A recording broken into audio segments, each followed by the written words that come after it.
What's up, Nowstalgia? Dave here to review The Last of Us Season 2 out in full on HBO. The Last of Us, man, I feel like we've been on such a journey with this second season. I'm getting into it a bit late. I was away when the finale dropped last week, but gotta check in on this, of course, because this is the latest hit HBO Sunday night show to start or continue 2025 for us. And a lot's been made of The Last of Us Season 2 ratings and, a drop off from the finale to the premiere with Season 2. And despite all that, it's still averaging a healthy 30 plus million viewers. The season is still bigger and ahead of Season 1. This is a big hit, and it'll continue to be a massive hit in the catalog until Season 3 comes around. Don't pay too much attention to that talk. But Season 2 has changed things up from Season 1, both from a narrative and just a general TV making approach. And it makes sense that there might be some fall off. I think there is something to be said for what the data is showing in terms of viewership. The Last of Us Season 2 is a lot choppier of a season of TV than the first season. A lot of the video game plotting and progression was, I think, kind of exposed in the TV medium this season, and it just didn't come across as nearly as confident as that first season did. Gone are the interstitial episodes with Nick Offerman, detours for people like Melanie Linsky. We don't really have a lot of that this time around. And unfortunately, what we're left with is, I think, pretty challenging characterization for the Ellie character. I think Bella Ramsey also isn't doing the best job with the material, despite the fact that the writing is certainly painting the character in a not that fun to be with light. Ultimately, though, it's such a structural change where you go from this open-ended plot to save the whole world in Season 1 to now a very insular, personal revenge plot in Season 2. It's just a big shift, and the storytelling really reflected that. And of course, Season 2 really mirrors the game, Last of Us Part 2, in most respects. From what I understand, I haven't played the game. I played some of the first game. Episode 2 really kicks off with the inciting incident of Season 2, where Caitlin Deaver's Abby character kills Joel, Pedro Pascal, for his actions at the murdering of the Fireflies at the end of Season 1. So, and obviously there's a time skip between the seasons, but ultimately what you've done is you've changed your original POV, which was a big, transgressive, subversive choice in the game, and now, of course, in the show.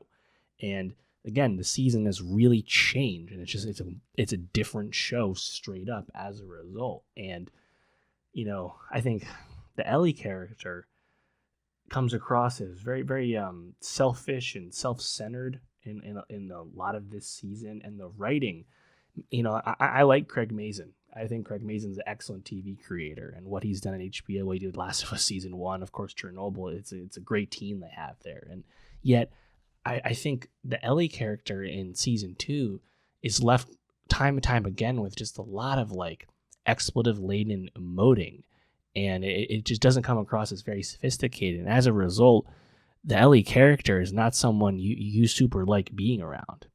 And she's hard to sympathize with and relate to. And yes, there's a lot of human emotion being put on display. I just don't know if it's being executed on super well, And I think the other part of that is Bella Ramsey's range, I think, has been a bit exposed by this, where she's being given not the strongest scripts, and she's not really able to make much of them either. So it's kind of like a double whammy in that regard, And if you think about Bella Ramsey being cast in the season, I think there was a lot of anticipation and hype, if you will, when she was originally cast for Season 1, because obviously Bella Ramsey made a legitimate name for themselves on Game of Thrones as Lyanna Mormont. And yes, Bella Ramsey was a lot younger on Thrones, but still very fierce, very badass, very compelling. And then, I guess as Ramsey's aged a little bit, maybe that just hasn't come across nearly as much as we might have expected.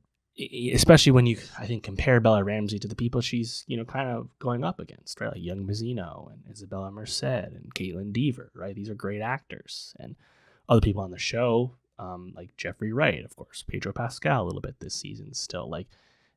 Ramsey just doesn't really seem on that level, which is a bit unfortunate. But I do think the script doesn't do her really any favors, to be honest. The character is in a tough spot. And, the finale, I think the finale is especially rough because while I actually kind of like the fade to black and the cliffhanger of it all, what I didn't love was again, I think some unsophisticated writing where you have young Mazzino's Jesse, who shows back up at the end of this season in a total video game move, just kind of comes out of nowhere, following them, right?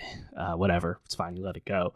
But he does this whole big speech about why he's important, and now he has to live because he just learned that he's going to be a father with Dina pregnant, of course, which we had learned in the previous episode. He does all these things about how he's selfish and for the community, and he has to live because there's this greater purpose with his unborn child. And then, of course, he gets fucking murdered by Abby. Beaver clocks him right in the dome.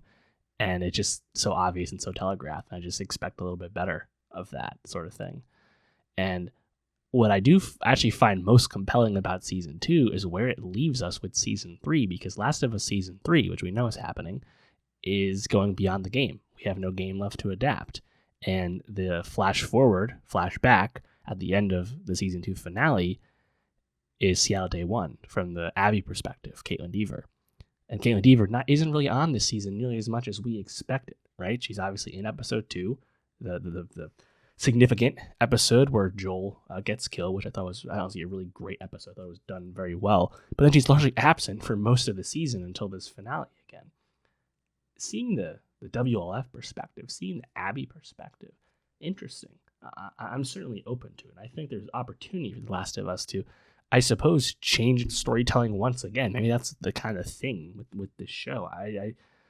I would like it, I think, a bit more from that. And I think, again, the opportunity is there because it felt like season 2 was really restricted by all the plot it felt like it needed to communicate in terms of adapting the game and adapting the story. And I initially theorized that maybe they wouldn't adapt the full game in the season because we knew there was more seasons coming. That's not what happened. They finished adapting the game, and now we're moving ahead. So I do find that a bit interesting in theory. We'll see how it is in practice. Danny Ramirez, another character who we barely see. Jeffrey Wright, another character who we barely see. I think on one hand, there's a lot of compelling things that are still very successful about The Last of Us, like its scope. I think its general production craft. I mean, the sets are really tremendous for the most part, right? And I think the big thing they have to figure out is what to do with the Ellie character moving forward, because I just don't think Ellie is super sympathetic as a lead POV. And obviously Pedro Pascal as Joel was everything you want in a lead, and that was why the killing of Joel is such a subversive and big thing to do. And that's also what brought Pedro Pascal to the role, apparently, is because he wanted to do something that was a shorter commitment, because obviously we know how busy and hardworking he is these days.